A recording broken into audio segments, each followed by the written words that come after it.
It's an adventure to hear from God. And, if we handle the voice of the Lord right, what happens is we will experience a wonderful adventure, and there will be much joy in our hearing from Him and acting on what He says. Some people turn it into a works program where He just gives us a lot of instructions. He's like a big heavenly boss, and we're like a little earthly employee, and we do what He says. And some of us make the voice of God so tedious, but we don't have to walk with Him like that. We can enjoy hearing from Him, and we can enjoy the many surprises that He will present to us as we respond to His Word.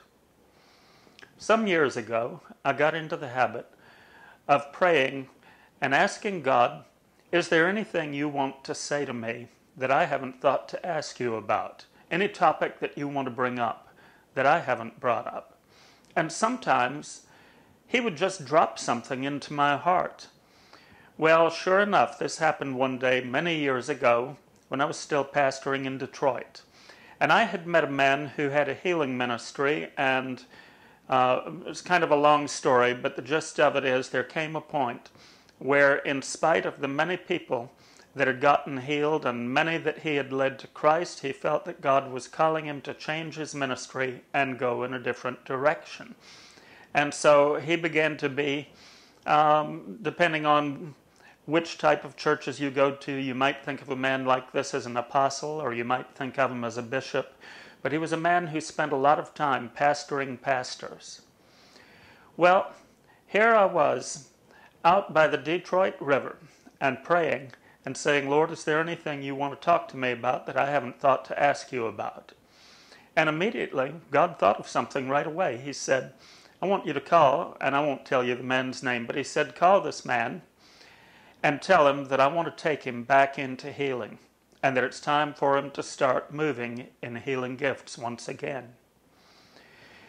Well, I went home, and it took a little doing. I had to make some phone calls. I'd lost touch with him. Some years had passed, and I finally found his phone number, and I called him. And, of course, he was old enough to be my father, and he was doing his father to pastors type of thing, and he asked a few questions about what was going on in my life. But then I brought it around. I said, I was in prayer this morning, and I felt the Lord was putting something on my heart, and I needed to call you and tell you about it. And if this speaks to you, you'll know. And if it doesn't, then, then I apologize for wasting your time. I said, but what I sensed was that the Lord is saying He wants you to begin to step up to healing once again. He wants to use you in healing. Well, said the man, this is amazing. He says, you couldn't have known this, but I have been asked to minister at I think it was a healing conference, but it's been so many years. Maybe it wasn't a healing conference, but he was supposed to minister at a conference, and they wanted him to teach about healing. And he said, frankly, I haven't been moving in that gift for a few years, and I wasn't sure I felt up to it. He says, and then to make matters worse, he says, I've got heart troubles, and I'm scheduled for open heart surgery the month of the conference. He says, so I don't even know if I should plan to be there. I don't know if that would be overstrenuous. I don't know what I should do.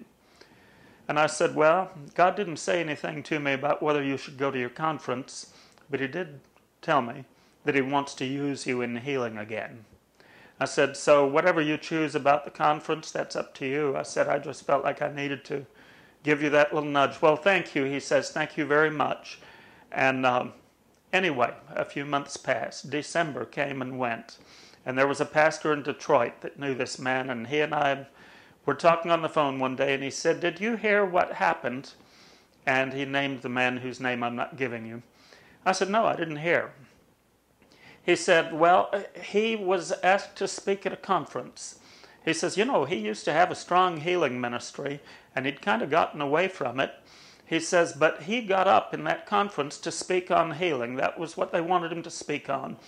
And while he was teaching on healing, the Spirit of the Lord came on him, and he couldn't speak for a couple of moments there in the presence of God.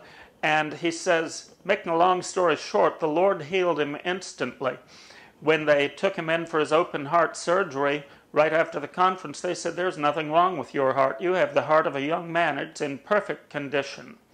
And meanwhile, in that conference, the man had gotten some people healed. Now, this is what I mean when I say that there are going to be some adventures for you. Not all of them are going to tell a neat little story like that one. Many of them are going to just be something where you called someone on the phone and you talked for a while and it was a godly conversation and then it was over, and it won't be anything big or exciting. But generally, if God starts doing things that are exciting in your life, I've found that maybe 1 out of 10 responses might lead to something exciting. Well, I challenge you.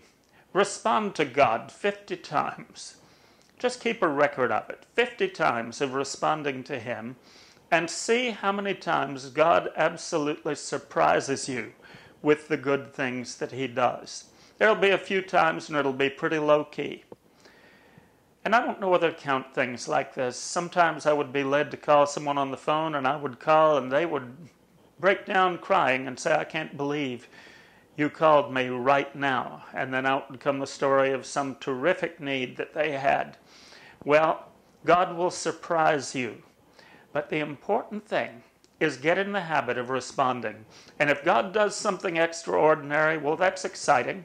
And if God doesn't do something extraordinary, let me tell you what, that's healthy.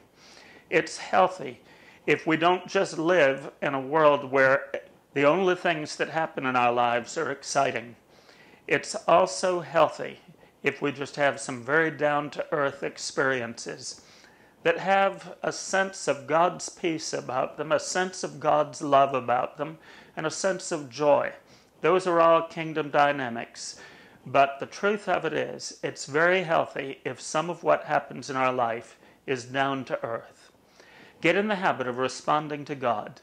Listen for His voice, then act on what He says, and let God surprise you. And when He does something dazzling, tell people about it, but don't be afraid to tell them that not everything is dazzling. It doesn't have to be.